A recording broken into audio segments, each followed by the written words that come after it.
obviously we're about a month out, a bit under a month now.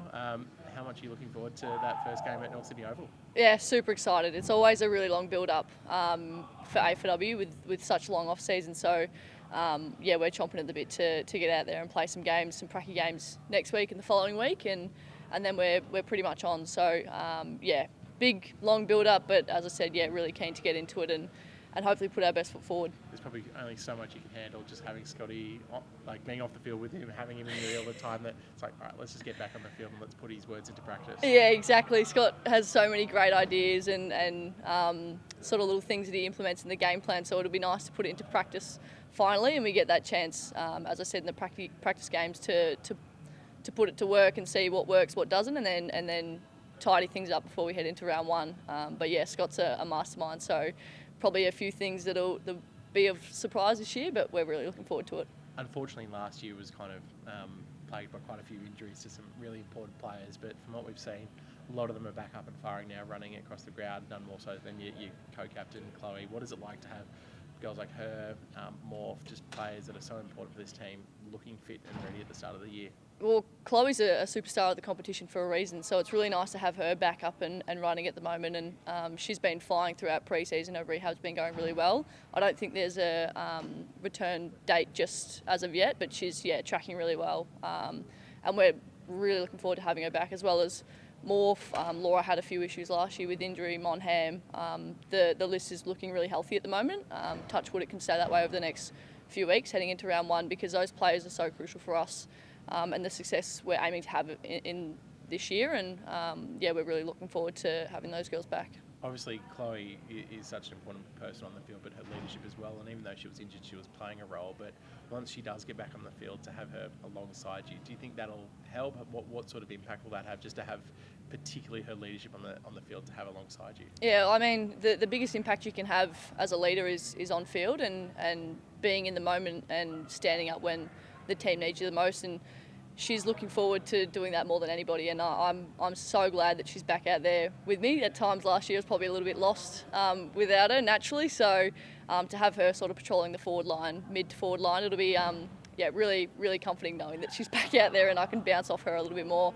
In saying that, a lot of the girls have been brilliant in stepping up into sort of more leadership roles this year and pulling their weight on the field, which is really exciting. The team obviously did incredibly well in 23, getting to the final, winning a final as well against the Gold Coast. Obviously dropped off in terms of ladder position last year. Where do you kind of see this team sitting this year? What's obviously the goal is always to go all the way, but what are sort of the main goals that you talk about as a team heading into this season? Yeah, I mean, the goal every year, I know it's cliche to say take it week by week, but I think we're kidding ourselves if we're not thinking that finals is definitely on the cards. You know, we had 9 changes in the off season, which is a lot, particularly in AFLW with a list of 30.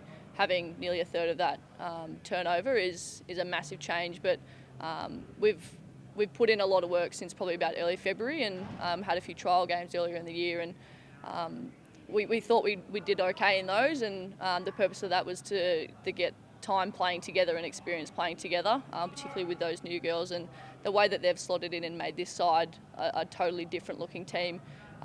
We're really excited by the prospect of that, and coming into this year our expectations are definitely high, but of course we'll have to tick off the early wins first. Any of the new recruits you're particularly looking forward to seeing out in the red and white for the first time?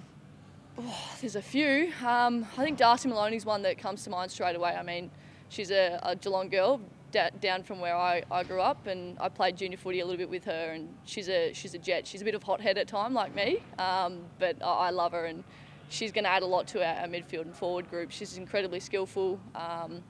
In saying that, all 9 of our new recruits are incredibly talented. We've got some older heads come in. I probably shouldn't call them older, they won't like that, but more experienced in Lulu Puller from North Melbourne, Sarah Steele Park who's come in, Caitlin Reid who's another, I think she's about 28. So to get those girls with experience come in and help us from a maturity level wise, it's been really, really impressive to have those girls around the club, and the young girls have really embraced them.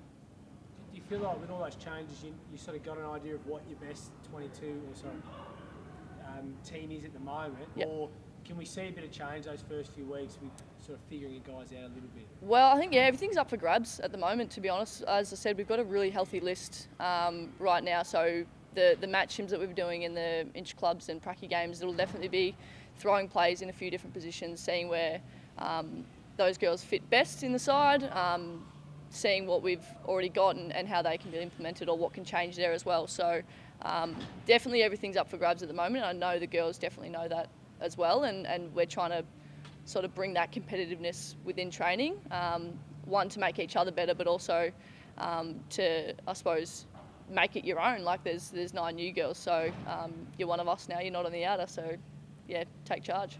Are you through the hard pre-season block of training now, or is it still a little bit to go in that? Little bit to go. I think after this week, so after tomorrow's session, it'll sort of be into a bit of a taper, I believe, although I'm not sure.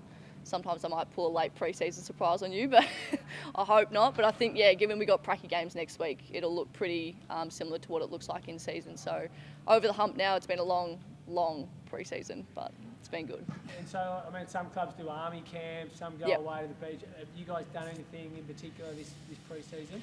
Probably a bit different. On a weekly basis, we've implemented a contest day on a Wednesday, and that's been pretty hard yakka. Like it's just non-stop the whole time, and it's the basis of it is to go from contest to contest as you would in a game, and you're pretty much doing that non-stop. And it's easier on game day because you're against opposition. When it's against your teammates and you know how strong they are and you see them lift in the gym, you kind of just dread standing there going, I've got to go up against Monham or Chloe Malloy. But the Wednesdays has been the common theme that have been quite tough. We did get away to Coffs Harbour for a community camp as well, which was great fun. Get in amongst the community up there and hang out with the kids, do some hard work as well, which was really good. So when we say contest stuff, is it just a wrestle, or are you doing a football-specific contest and then? Yeah, football-specific contest stuff. A lot of the drills. We do have a block of conditioning in there that's wrestle to run, and that's just purely wrestle each other for as long as the S&C wants us to. They're not fun, but hopefully have held us in good stead, I hope.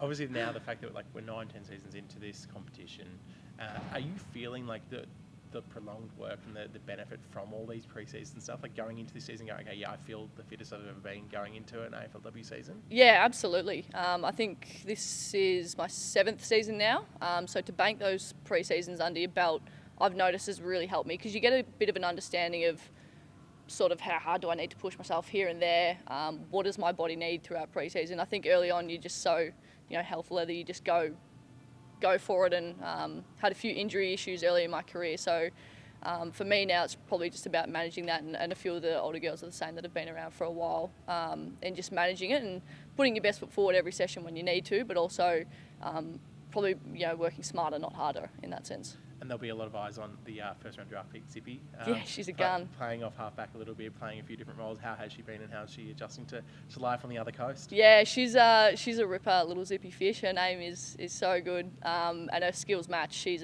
a jet, left and right foot. She's incredibly talented. She'll be probably off the half back for us. Reads the play incredibly well. And she's fitted in really well amongst the group. She's a bit of a character. It took a while to come out of her shell a little bit and learn the ropes, but she's put in the work and taken the time to really get amongst it and I suppose enjoy the girls' company. We've got a really good group here at the Swans, and as I said, yeah, she's slotted in really well.